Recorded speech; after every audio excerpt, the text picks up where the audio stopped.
This is Paul Solentrop from the Wichita Eagle and Kansas.com with another edition of the Missouri Valley Conference Travel Channel, where we're going to explore the conference's most maligned stop, city of Terre Haute, Indiana, and Indiana State University.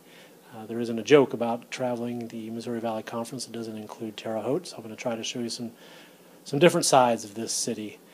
Part of the image problem for Terre Haute is that I think most visitors stay on 3rd Street and go to the university and don't see much else. 3rd Street is your typical overcrowded, traffic-clogged street with a lot of strip malls and fast food places, and it's just not a very attractive view of the city. But Terre Haute can look a little bit better if you get off of 3rd Street and look around a little bit. I think the campus is really nice, even in the snow over the last few days. You can see some really interesting buildings, and the campus looked maintained even underneath the blanket of white stuff. Terre Haute's population is 59,000, which makes it the second smallest city in the Missouri Valley Conference.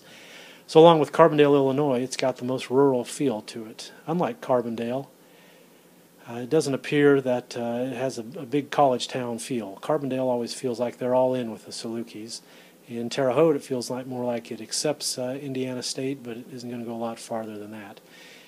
Indiana State has an enrollment of 11,494, which makes it the smallest of the Valley's public schools. It is located on the western edge of the state, close to the Illinois border. It's 76 miles from Indianapolis, a big Colts town. The Colts used to train in Terre Haute during the summer. Terre Haute is 66 miles from Bloomington, which is home of the University of Indiana, and as you might expect, the Sycamores are always in the shadow of their Big Ten neighbor. Terre Haute is home to the Holman family, which owns the Indianapolis Motor Speedway and the Indy Racing League, whereas Missouri State and Springfield has John Q. Hammonds, that has done a lot for the community and the university. Terre Haute has the Holmans. Indiana State plays in the Holman Center, which was built in 1973 as a response to Roberts Stadium in Evansville as a site for high school playoff games. Across the street from the arena is the Holman headquarters, where they make Clabber Girl baking powder, and they have a small museum where you can see displays and read about the history of the family and baking powder products, and a little bit about the Indy Racing League, the interest of the Holman family.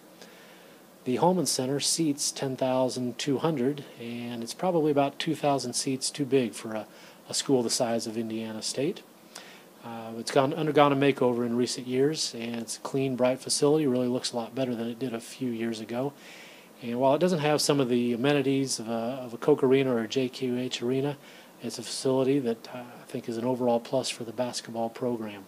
It's located on the edge of campus, right next to the downtown area that's undergone some revitalization in recent years. There's some new hotels and some restaurants.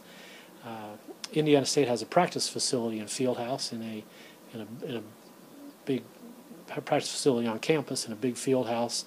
That's the same place where the Sycamores play volleyball. As you might expect, Larry Bird is featured in a lot of places around the arena and the campus.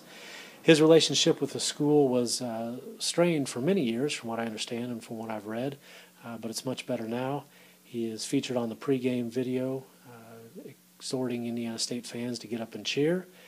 Last November they had a ceremony where they dedicated a statue outside the Holman Center, and he attended that. Indiana State has improved its baseball facility in recent years. That's of interest to Wichita State fans who might be traveling to the Missouri Valley Conference Tournament this spring. I'm not sure that it's big enough or suitable for that event, especially compared to X Stadium or Hammonds Field in Springfield. But it's a good on-campus facility and part of the building boom that's gone on in Valley baseball in recent years, and it's nice to see them putting together a representative baseball facility. So that's it for today's edition of the Missouri Valley Conference Travel Channel. The Shockers will travel to northern Iowa and the twin cities of Cedar Falls and Waterloo next. I'll be back with some images from around those communities. Thanks for watching.